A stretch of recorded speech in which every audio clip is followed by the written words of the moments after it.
The vision received was that of blood cells traveling throughout the body, supplying the much-needed oxygen and other nutrients to the differing members of the body to fulfill their purpose. Once the blood cells are spent, they must return back to the heart to be refilled before being sent out again and fulfill their purpose.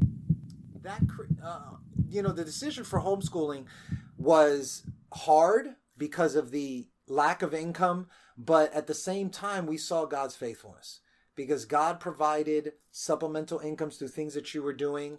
I remember if you if you listen to the last podcast of testimonies that we have about the family, you would know that my wife, because she was, I guess, being stubborn and wrestling with the Lord kind of broke her arm. And because she broke her arm, she wasn't able to go out and get a job and stuff. But she incurred a huge debt. You remember? Yes, Jay. Yeah, a huge debt. And when we got married, we had to kind of deal with making the payments for those debt. So one of the things that God did was, he put it on my heart, and my heart was to tell my wife, I think you need to write a letter. I think you need to write a letter to the doctor. I think you need to write a letter to the hospital. I think you need to write a letter to the debt people. And so she did it. She wrote a letter to them. It was over $30,000 that we were owing, and we were having to pay this little, chunk of change, but it was like it was going to be forever. But he provided because the first letter got ignored. And then the second letter, I told her, I just told you, just write it again and write it to all of them. I think you only wrote it to one person or one people the first time. And then the next time I said, no, write it to all of them. Just send it to every single one of them. So we ended up getting a response, and the response was they forgave the debt. Mm-hmm. So then we didn't have that expense anymore. And that was just a huge testimony that God wrote off a debt that we obviously were obligated to pay, but he saw it fit to forgive us of that and to put it on their hearts to forgive us of that.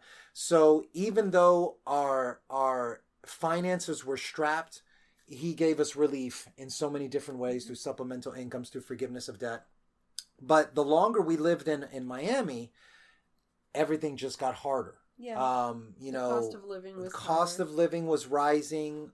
We didn't have a yard. I mean, we had a community pool, but it was just hard financially. We couldn't have put our kids on the insurance. They had to be on the state insurance, and then there was a whole spiel with that and going through that every time we needed to do something. Insurance, I think insurance just to cover me and you was like $700 a month, and that was 20 some odd years ago. Who knows how much it is now? But I mean, it was just skyrocketing. So we ended up. One of the reasons why we ended up leaving was it was just getting too costly. But that's when we moved in 2006 to Georgia. But before we get to Georgia, let's kind of maybe focus in on, as parents raising 3 children. I think we learned quickly early on that it wasn't going to be the same. They were different. Yes. How did we ended up dealing with that or struggling through that? Because I think some parents may have their first child and think, oh, every child is going to be like this, and then you quick to find out, oh my gosh, no. What were the differences in our children that just became, a struggle that we just had to learn along the way? I mean, each of them uniquely, we have challenges with. Our oldest was very bubbly, she was very obedient. Her dad taught her once, I don't know, she got in trouble for something, and he was like, when you hear me call your name, you better jump and go or respond immediately. Oh. And that recorded in her little brain, that was never an issue. But my son, he was independent. He was touchy, feely, hands-on, exploring. If I told him not to get near a tree, he got near the tree. I know one time there was ants, and he leaned on the tree, and I had told him several times not to, and he ended up getting all bit up. He was the kid that I could never sit down with that park friends that we had. It was a standing joke, literally. I just made a pun. I had to stand during the whole time we met, because if I sat down, my son would disappear in a heartbeat. And so it was inevitable that I'd be looking for him several times. I know one time we went to a mall in the middle of the day to do something, and I stepped in. We were leaving the play area, and I stepped in, and I had the two girls, one on each hand, and he was walking. And all of a sudden, I stepped in to look at some chocolate. I was going to buy some chocolate for us. And all of a That's sudden, what it was. The chocolate. 1 second, he was gone. And I freaked out. I remember I texted my husband. He was at work. I did not know what to do. Something about it. Because I saw the security officer, and it's like, oh yeah, we saw a little kid, and he leads me all the way to the other side of the mall, and the little kid that they saw was not my little kid. So now I'm really flippant, because I'm just thinking, oh my God, we were near the bathrooms. All kinds of things were just ringing out. And long story short, that child had gone back to the play area and told the officer that his mother and sisters were missing. So they were, they radioed this guy, and we reunited. But that, I say that laughing now, that was not. I was very, very frantic. I was frantic. Yeah. There were so his temperament was, wherever we went, I had to find a way to contain him.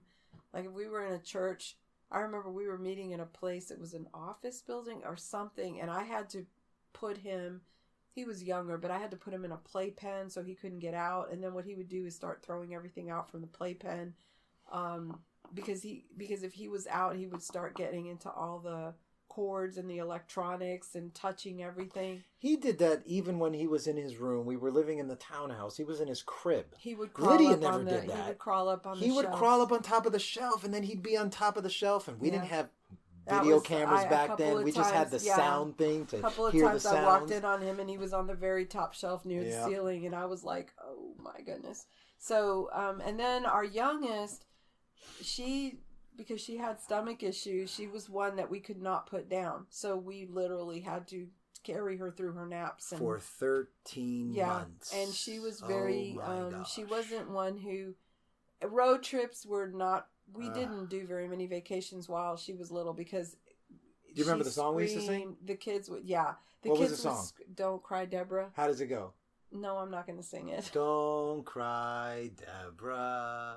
Don't cry, Yeah, Deborah. so the kids were, Don't cry, Deborah. that was their coping Don't of cry, this don't child cry, that would don't scream cry. all the way if we went to Oh, Orlando, my gosh. from Miami to Orlando. So I remember crying and praying over her.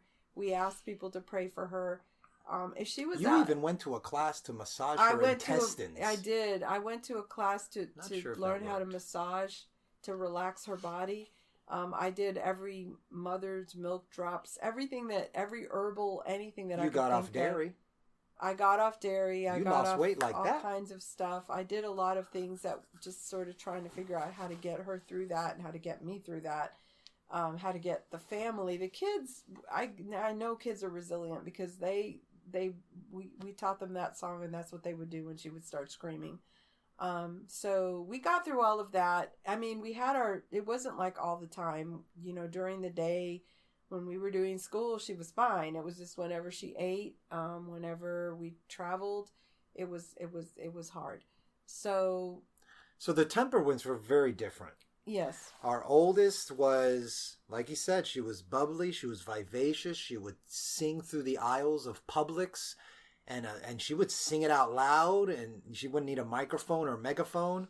Our son was hands-on with everything, just everything. He had to get his hands on it, because that's the way he learned. I realized later that's the way he learns. He learns by, grabbing on hold of things. And then our third was clingy. Just very not, had to warm up to people, and it took like sometimes a couple days, a couple weeks to warm up to people, but she was just on our chest, on our breast. We were holding her, carrying her everywhere. And I think that was our first glimpse that, okay, it's not going to be the same with all of them. Mm-hmm. They're going to be different. And that really panned itself out as they grew older. And I think as parents, I think we learned that we needed to parent them just slightly differently because they were different people. Right. They responded to different ways of speaking, of interacting than others.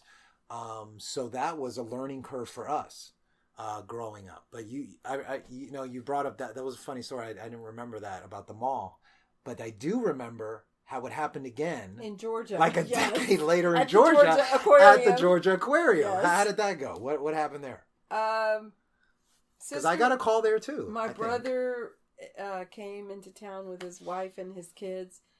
I don't remember what he was doing, but my sister-in-law and I went to the Georgia Aquarium. She had her 2 daughters. Yeah, and I'm trying to remember who was on this. So her oldest daughter was Lydia's age, and then her youngest daughter was Deborah's age, about. Maybe they were 6 months apart. She was 6 months younger. So it was Deborah. you, your sister-in-law, and 5 kids. And 3 of them ours, 2 of them hers. Right. Okay. So we went to Georgia Aquarium. That was the first time all of us had ever been there. And so I was videotaping and taking pictures of everyone. So I think I was not really getting to enjoy Georgia Aquarium as much as sort of watching the kids, videotaping, and taking pictures. But there was this one moment that I wanted to see what are those fish in the Amazon? Seahorses? No, in the Amazon. The Amazon. Piranhas. Oh, I was looking at the piranhas as the guy was saying, like, if you get close, you'll see them watching you, whatever. And I stepped in and I looked at my sister-in-law, and she had her eyes on, seemingly we had our eyes on all the kids. And when I stepped out and I looked at her, she signaled me that, like, she didn't know where the 2 younger girls, my daughter, her daughter, and our son were. Lydia and her cousin had gone to see something, so we quickly found them. But we went to the Lost and Found, and they're like being very casual. Oh, they're probably in the play area, and I'm like, they're little. This is a big place. This is like a mall. What do you mean? Are y'all going to shut up the doors? And just. They were being very, very You wanted them to close down the whole aquarium. Well, they were being very nonchalant about it, and here we have, and my sister-in-law was panicking, and I know she was, and I was trying not to look panicked, and I'm sitting there trying to text my husband, like, please pray, we can't find the kids, I don't know what's going to happen. And in the meantime, my phone was ringing, and I picked it up, and these people were like, are you Carmen Ruiz? And I was like thinking, why are they it was like it was some sort of commercial, people trying to sell me something. So I'm like, I don't have time for this. And I hung up on them. Well, later on, found out they called again. They were the people that had our children. My son had thought that we said we were going to go watch a movie on the 2nd floor. And so his sister and cousin were crying, and he was comforting them, and they went up there and we weren't there. And so when I got up there, I was about to rip into my son, and the lady was like, lady, please be nice to him. He was comforting your daughter, and he was comforting the 2 little girls, reassuring them that everything was going to be fine. So that was a moment of extreme panic. My son, I guess, it was good that he knew my number, he knew my name, he gave the information, he was very calm. And he went up there, but he passed the test. I was upset with him because he had led them up there instead of trying to find us when they couldn't find us. So anyway, but looking back on it, I mean, he was the kid that 10 years before, got lost in a mall, and what did he do? He told the security, that his mom was lost. Yeah, and yet 10 years later, he's now older. Same thing happens, but he's the one that's taking care of his sister. He's taking care of his cousin. He's got his head on his shoulder. He's fearless. He's taking care of, what needs to be taken care of, and he's not afraid. Right.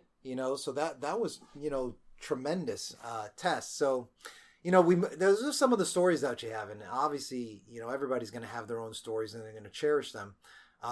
But we did move to Georgia, and one of the things that really, I guess, were very much impressed upon us when we moved to Georgia was, okay, we do have to educate them, but we cannot neglect laying the foundation of the scriptures in them. Mm-hmm. And so that became a thrust, a huge emphasis that it's not that we didn't do it in Florida. However, considering how young they were in Florida, it would be hard to kind of, Well, we were actually lay the doing foundation. You did the Bible fun, studies. No, we both did. We were Yeah. doing fun devotional Yeah, family yeah, yeah. Bible studies. But biblical you can stories. only, cement the foundation in them to such an extent because they're so young. But when we moved up to Georgia, and then the not preceding, but the following years, that was definitely emphasized in our house. Mm-hmm. Just getting into the Word, getting into the Scriptures, not merely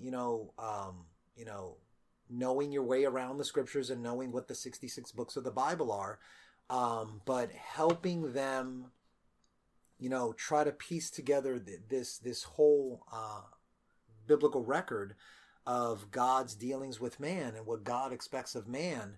And I think, you can correct me if I'm wrong, that we ran into a particular book by Ted Tripp called Shepherding a Child's Heart. I don't know if that was in Florida or Georgia. That was actually in Florida because that book was recommended to us by my cousin. Uh-huh. We had met with him when our kids were little in Dominican Republic, and I was very impressed with how well his Mm-hmm. I think they were middle school aged at the time, how well mannered they were. Manners. And he's a minister in a Dominican Republic? Yeah, in Dominican Republic. And I asked him, and he recommended that book, and we read it, and we took it to heart, and I think we were imparting it on people in Miami, with the Bible study people, because they were starting with their children, and we had our way of sharing a lot of the principles from there. So, but we revisited it in Georgia as we were sharing it with families up here. But what we also ran into that was a blessing, and again, I always think I could say that I have these bright ideas, but honestly, the Lord he just takes us down roads where he just drops blessings. And this particular incident that I remember is we decided to put Lydia and John Daniel, I think, in a Bible Bee contest. Mm-hmm. And when we did that, they provided material the kids had to learn how to memorize scriptures, but they also provided material to study the books of the Bible. And I remember we were doing Kings and we were doing some other study. I was doing this with them at home. And that became like even a blessing to me as I was going through that with the children during the day. And then, just to add on, I think what was really great for that, because I think you became a master at your craft.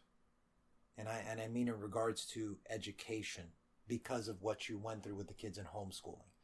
I think you bring that into your classroom now as a foreign language teacher. You did a lot of stuff with science. You did a lot of stuff with history, where the kids would dress up and really get into the history of what was going on. The Native Americans or the what was the other theme that it was a major theme? I think it was the Vikings or the feudal wars. Yeah. So the kids really, really got into that. But when we moved up to Georgia, we did that with the Bible. Yeah. We really, I was probably a supplemental at the time, but you really involved them in the stories. And so when we read stories, it wasn't like we were just reading it to get it done. We read it with inflection. We read it and we got up and we might act out something or have the kids, do something, more physical body-wise with it, so that they would just really be immersed as they were immersed into everything else. And I think that made the scriptures come alive in a way that normally kind of doesn't. When it's different when you're just listening to somebody on a pulpit, give the story again. But when you're at home and you get to dress up and you get to get involved into the things, I think that really did something for them that maybe later on they'll realize how important that was in well, it was scriptural. It was I believe it was a blessing to us as a family. It bonded us, and I mean, it was a blessing to me because anyway, I go through the Bible, I could say I know it, and then I always tell my husband, it's like a layer of onions. You're peeling the layers off, and there's more, and so that's how I felt during that time. I felt like it was although it was a good thing, but then it was a bad thing because I was putting pressure on my daughter to practice her scriptures and memory verses and everything, because she actually won the local competition in Georgia, the state of Georgia. She won in the region. She Oh, won. okay, the region. And John Daniel, I think, came in second. But anyway, her winning then opened the opportunity for us to go to Washington for her to compete.